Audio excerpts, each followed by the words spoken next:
নীতিগতভাবে সাংবাদিকদের আইনের আওতায় সব ধরনের সহযোগিতার আশ্বাস দিয়েছেন তথ্যমন্ত্রী জহিরুদ্দিন স্বপন। তিনি বলেন, বিএনপি ক্ষমতায় আসার পর সাংবাদিকদের সুরক্ষায় কাজ শুরু করেছে সরকার। নির্বাচনের আগে গণমাধ্যমের স্বাধীনতা রক্ষায় যে কাঠামো গঠন করা হয়েছিল, প্রধানমন্ত্রীর নির্দেশনা অনুযায়ী তার বাস্তবায়নের চেষ্টাও করছে মন্ত্রণালয়। এ সময় জুলাই অভ্যুত্থানে নিরপরাধ সাংবাদিকদের হত্যা মামলা থেকে মুক্তি দেওয়ার আহ্বান জানান সাংবাদিক নেতারা। বিস্তারিত থাকছে আর.কে রেজার প্রতিবেদনে। বিশ্ব মুক্ত গণমাধ্যম দিবস উপলক্ষে সকালে ঢাকা অফিসার্স ক্লাব থেকে বর্ণাঢ্য শোভাযাত্রা বের করে তথ্য মন্ত্রণালয়। তথ্যমন্ত্রী জহিরুদ্দিন স্বপনের নেতৃত্বে শোভাযাত্রাটি তথ্য ভবনে গিয়ে শেষ হয়। পরে তথ্য ভবন মিলনায়তনে অনুষ্ঠিত হয় আলোচনা সভা। জবাবদিহির সংস্কৃতি প্রতিষ্ঠার প্রধান সহযাত্রী স্বাধীন ও দায়িত্বশীল গণমাধ্যম শীর্ষক আলোচনা সভায় বক্তব্য রাখেন অনেকে। এ সময় তথ্যমন্ত্রী বলেন, প্রকৃত অর্থে স্বাধীন দায়িত্বশীল গণমাধ্যমের একটি কাঠামো তৈরি করতে চায় সরকার। তবে এক্ষেত্রে সংশ্লিষ্ট সকলের সহযোগিতা চান মন্ত্রী। বাংলাদেশের একজন গণমাধ্যম বিশেষজ্ঞকে সামনে রেখে গণমাধ্যমের সকল অংশীদারদেরকে সাথে নিয়ে তথ্য মন্ত্রণালয় একটি পরামর্শ কমিটি গঠন করতে চায়।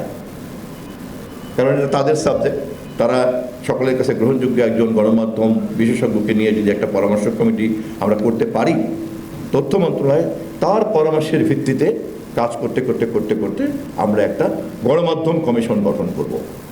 জুলাই গণ অভ্যুত্থান ঘিরে হত্যা মামলা হয়েছে অনেক সাংবাদিকের বিরুদ্ধে। যারা প্রকৃত খুনি নয়, তাদের মামলা থেকে অব্যাহতি দেওয়ার দাবি জানান সাংবাদিক নেতারা। অপসাংবাদিকতা রোধে ব্যবস্থা নেওয়ার পাশাপাশি গণমাধ্যমের জন্য একটি সুনির্দিষ্ট নীতিমালা প্রণয়নের দাবিও উঠে আসে তাদের বক্তব্যে।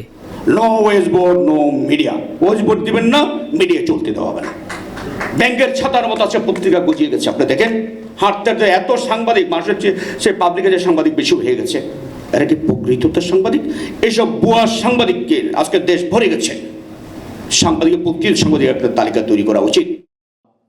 বিনা বিচারে আটক রাখা, এটা এই গণমাধ্যম দিবসে, মুক্ত গণমাধ্যম দিবসের যে চেতনা, এটা সম্পূর্ণ পরিপন্থী। এবং এখান থেকে আমাদের বের হতে হলে আমি মাননীয় মন্ত্রীকে বলবো যে প্লিজ আপনি নিজে উদ্যোগ নিয়ে এই বিষয়টা এটা সুরাহা করেন।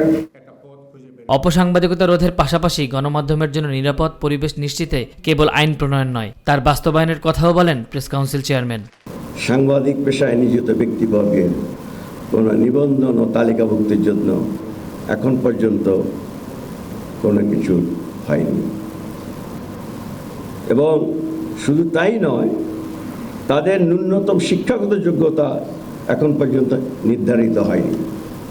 গণমাধ্যম রাষ্ট্রের চতুর্থ স্তম্ভ, এর পরাজয় মানে জনগণেরও পরাজয়। তাই গণমাধ্যমকে পরাজিত হতে দেয়া যাবে না বলেও অভিমত বক্তাদের।